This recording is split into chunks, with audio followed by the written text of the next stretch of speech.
বিশ্ব অর্থনীতিকে জিম্মি করে হরমুজ প্রণালীতে এবার অল আউট গেমে ইরান। ৬টি কঠিন শর্তে আটকা পড়েছে যুক্তরাষ্ট্র। ওয়াশিংটন কি ইরানের দাবি মানবে, নাকি তেলের বাজারে আগুন ধরে ধ্বংস হবে বিশ্ব অর্থনীতি?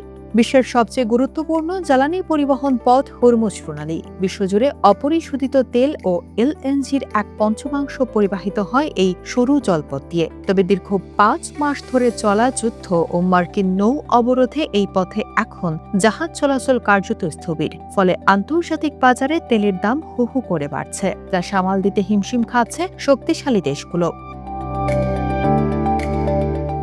সম্প্রতি ওমানের মধ্যস্থতায় হরমুজ প্রণালীতে বাণিজ্যিক জাহাজ চলাচল স্বাভাবিক করতে একটি সমঝোতার কাছাকাছি পৌঁছেছে তেহরান। ওমানের পররাষ্ট্র মন্ত্রণালয় এই আলোচনাকে বেশ ইতিবাচক ও গঠনমূলক হিসেবে উল্লেখ করেছে। এমনকি একটি স্থায়ী রুট তৈরির আগে একটি আনুষ্ঠানিক ও অস্থায়ী রুট চালু করার চিন্তাভাবনাও চলছে। তবে ওমানের সঙ্গে চুক্তি হলেই কি হরমুজ প্রণালী পুরোপুরি উন্মুক্ত হবে? ইরান কিন্তু স্পষ্টভাবে জানিয়ে দিয়েছে, একদমই না। ইরানের পররাষ্ট্র ও নিরাপত্তা বিভাগের কর্তারা সাফ জানিয়ে দিয়েছেন, ওমানের চুক্তি একটা অংশ মাত্র, আসল চাবিকাঠি যুক্তরাষ্ট্রের হাতে। ইরানের সর্বোচ্চ জাতীয় নিরাপত্তা সংস্থার সচিব মোহাম্মদ বাখের জোনকাদর ও বিপ্লবী গার্ড বাহিনীর মুখপাত্র হোসেইন মোহেব্বির মতে ওয়াশিংটনকে বেশ কয়েকটি কঠিন শর্ত পূরণ করতে হবে। ইরানের সেই দাবিগুলো কি? প্রথমত, ইরানের উপর স্থায়ী হামলা ও হুমকি বন্ধ করতে হবে। দ্বিতীয়ত, ফিলিস্তিন, লেবানন, ইয়েমেন ও ইরাকে ইরানের মিত্রদের উপর মার্কিন আগ্রাসন থামাতে হবে। তৃতীয়ত, সব ধরনের অর্থনৈতিক ও বাণিজ্য নিষেধাজ্ঞা তুলে নিতে হবে। চতুর্থত, বিদেশের ব্যাংকে আটকে থাকা কোটি কোটি ডলারের ইরানি সম্পদ মুক্ত করতে হবে। এবং পঞ্চমত, চুক্তি ভঙ্গ করে যুদ্ধবিরতির পর পুনরায় হামলা চালানোর কারণে যুক্তরাষ্ট্রকে ক্ষতিপূরণ দিতে হবে। ইরানের প্রেসিডেন্ট মাসুদ পেজেশকিয়ান দাবি করেছেন, বর্তমানে দেশ জুড়ে ঐক্য ও শক্তি থাকায় তেহরান এখন মার্কিন যুক্তরাষ্ট্রের সামনে শক্তিশালী অবস্থান থেকে কথা বলছে।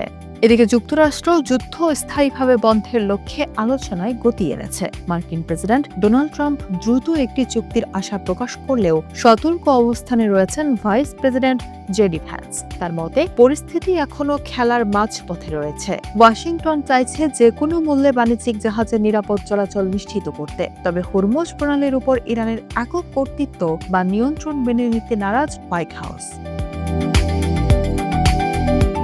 হরমুজে পণ্য মূল্যের উপর ইরানের শুল্ক বা টোল আদায়ের যে খবর ছড়িয়েছিল, তা ভ্যান্স সরাসরি নাকচ করে দিয়েছে। কিন্তু বাস্তব পরিস্থিতি দিন দিন আরও জটিল হচ্ছে। একদিকে যখন কূটনৈতিক আলোচনা চলছে, অন্যদিকে সংযুক্ত আরব আমিরাতের তেল কোম্পানির জাহাজ সহ বেশ কয়েকটি বাণিজ্যিক জাহাজে ক্ষেপণাস্ত্র ও অনাকাঙ্ক্ষিত হামলার ঘটনা ঘটছে। মার্কিন সেন্ট্রাল কমান্ড জানিয়েছে, তারা ইতিমধ্যে মানবিক সহায়তার ৩০টি জাহাজকে যাতায়াতের অনুমতি দিলেও বেশ কিছু জাহাজ আটকে দিয়েছে। যুক্তরাষ্ট্র জানিয়েছে, ওমান ও ইরানের চুক্তি বাস্তবায়িত হলে তারা হয়তো বন্দর অবরোধ তুলে নিতে পারে। তবে সব নির্ভর করছে তেহরানের পরবর্তী পদক্ষেপের উপর। পরিশেষে ওমানের মধ্যস্থতায় ইতিবাচক সুবাতাস বইলেও হরমুজ প্রণালী কবে নাগাদ স্বাভাবিক হবে তা এখনই নিশ্চিত বলা যাচ্ছে না। যুক্তরাষ্ট্রের সঙ্গে ট্রাম্প প্রশাসনের দর কষাকষি আর ইরানের শক্ত অবস্থান, সব মিলিয়ে মধ্যপ্রাচ্যের পরিস্থিতি এখন এক ঐতিহাসিক মোড়ে এসে দাঁড়িয়েছে।